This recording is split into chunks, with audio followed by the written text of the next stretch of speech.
All right guys, welcome back. आज तो market ने भैया फोड़ डाला यार। कॉन्ट्रा ट्रेड जिन्होंने ली होगी मेरी तरह, सबको नुकसान हुआ होगा। एनीवेज, मैं तो कैरी करके जा रहा हूँ अपनी पोजीशन जो है। निफ्टी फ्यूचर जो बेचा हुआ था मैंने, उसकी पोजीशन जो है होल्ड करके मैं जा रहा हूँ for Monday, and will see कि क्या होता है। रेस्ट पार्ट लेट मी सी। हाँ, 2 लॉट में लेके जा रहा हूँ। मैंने बेचे थे 24,380 के आसपास। अभी मार्केट ऊपर चल गया, थोड़ा लॉस हो रहा है, but I am sure in this weekend market will retrace और एटलीस्ट कंसोलिडेट। अगर नीचे नहीं जाएगा तो थोड़ा कंसोलिडेट करेगा, so will try to make short straddle on Nifty. Rest part gold का चार्ट देखा था मैं अभी। Gold is testing its long term support zone यहाँ पे, so this is a really good buy area for gold. If anyone looking to invest in gold, बहुत सही level पे आ रहा है 1,40,000 के आसपास, and I myself will try to buy some futures at that level. अभी हाल फिलहाल में मैंने गोल्ड में एक शॉर्ट ट्रायंगल क्रिएट किया है। So basically I have created a short triangle around 138। So यहाँ इस लेवल से लेके I have created until 146। So basically what I feel is कि अगस्त मंथ की एक्सपायरी तक gold will be within this range, इसी रेंज में टहलेगा and it will give a good profit. So अगर नहीं देगा then will close it, but I have created that position and will try to hold as long as possible.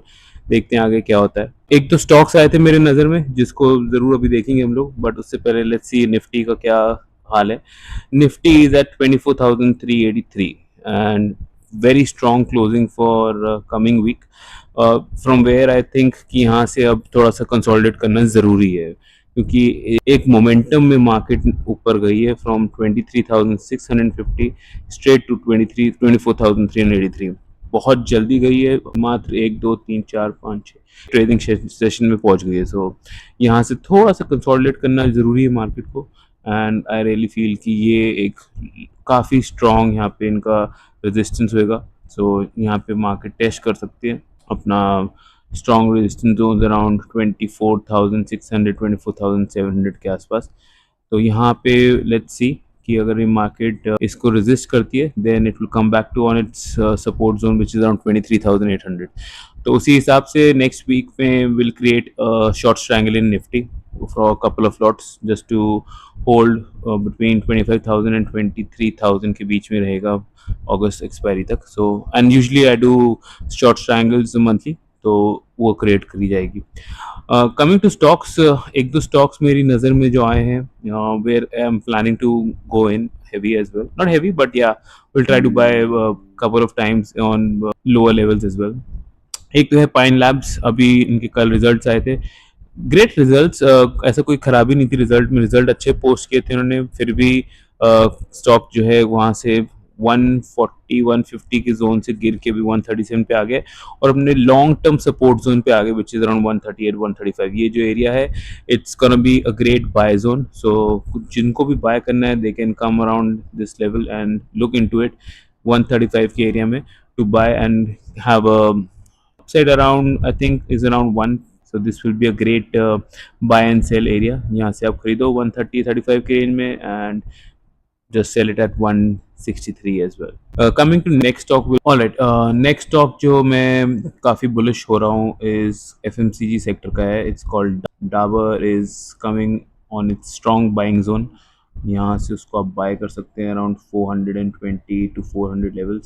this will be a great buy zone for Dabur जो वहाँ पे आया हुआ है। Results ठीक थे, ऐसा कोई ख़राब रिजल्ट्स नहीं पोस्ट किए कि स्टॉक गिरता जाए, और हाल फिलहाल में मैं देख रहा हूँ कि एक दो बार इनकी कैंडल्स भी काफ़ी ऊंची बनी है which is really strong move on Dabur.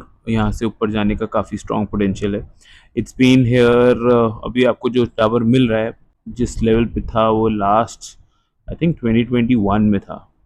So you are getting Dabur on 2021 के वैल्यू, 2020 एक्चुअली मे के।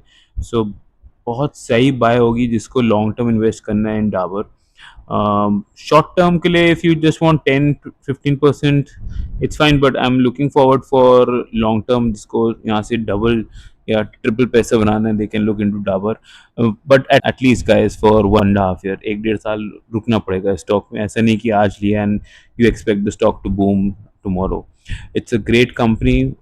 अभी कई सारी चीज़ों में भी और उतर रही है. They are going into lot of medicines for healthcare as well, and they are looking into whey proteins and lot of health supplements. Like companies like GNC is into it, तो काफ़ी उसमें भी ये लोग आ रहे हैं. Other juice and natural products में भी ये लोग उतर रहे हैं. So there is a great product line which is coming from Dabur. So थोड़ा सा वेट कर सकते हैं. Let it come around 400 and it will be a great buy for long term. Pine Labs, as I told you, Pine Labs तो मैं इसको hold कर रहा हूँ. I have bought it but it's been really hard for me to hold it because काफ़ी नीचे गिर गया Pine Labs. And Pine Labs I am holding it around 28,000 का लॉस हो रहा है. So let's see. डाबर भी मैंने लिया हुआ है around levels of 430. I'm expecting anywhere around levels of 500 to reach, and then I'll try to look into the stock again. एक तो ये दो स्टॉक्स हो गए. NSDL का कल रिजल्ट आने वाला है मंडे को. So keep an I on NSDL. NSC का IPO भी आने वाला है. BSC is also on strong support zone. Same thing for MCX. Let me just open BSC.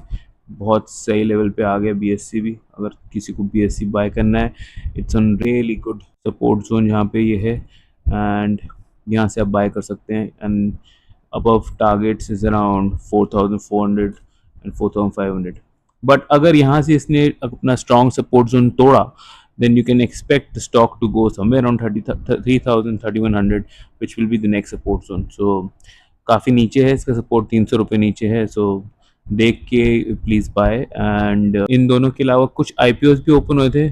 Let me go through the IPOs. Manipal health का मैंने नहीं apply किया. काफ़ी बड़ा IPO था और सिर्फ 5 टाइम्स अब बुक हुआ था. I don't think this company might be great, has the largest chain of hospital, but मैंने नहीं अप्लाई किया. 5 टाइम्स सब्सक्रिप्शन हुआ था. And what we expecting is कि प्रॉब्ली नेगेटिव ही ओपन होगा on opening. So this is not a great IPO for my watch list, because IPO I usually apply कि भाई open होए and listing gains होए and then that's it.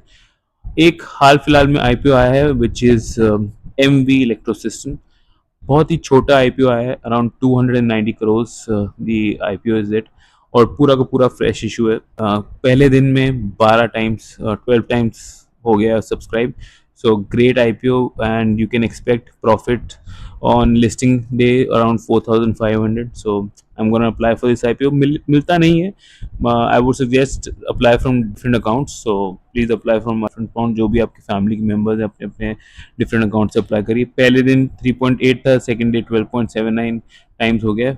Great IPO for listing gain. I don't know about the company, how does the company work, how are they doing, but good IPO to apply. Indo MIM का IPO आया था. Great listing guys and congratulations to whoever got the IPO. भाई 30-40% first day listing gain हुआ है. So that's great. And rest apart, tomorrow is weekend. We'll look into couple of stocks and come out with the story कि भाई क्या देख सकते हैं अभी, and what's gonna happen in US as well tonight. So far ये रहा मेरा उसका गोल्ड का जो पोजीशन लेके चल रहा हूँ मैं शॉर्ट ट्रायंगल की. and I'm hoping कि this triangle turns out to be profitable. So basically I have created a triangle of 1,35,000 break even point on this side to somewhere around 148 147 on the other side. So it's a great triangle. Maximum profit दिखा रहा है 1,16,000. मैं इतना wait नहीं करने वाला हूँ. 50% profit होगा. I will just try to book it. So this is one of them कि इसको आप बना सकते हो if you trade in gold. Gold is one of the segment which I've just recently started just to test कि कैसा होता है. And I will keep you updated every day like how is it performing. And if any days the delta goes above 12-20, then I'll try to exit the trade as well. What is delta and all I'll try to explain in upcoming videos थोड़ा detail में कि ये short triangle बनाने का मेरा purpose क्या है and what is delta and delta neutral कैसे रखता हूँ. So we'll update that soon in coming videos. I hope you enjoy your day guys, and we'll see you tomorrow or probably day after tomorrow, because tomorrow is weekend. Saturday I'll look into a couple of companies and I'll come up with something new. Thank you for watching and see you again.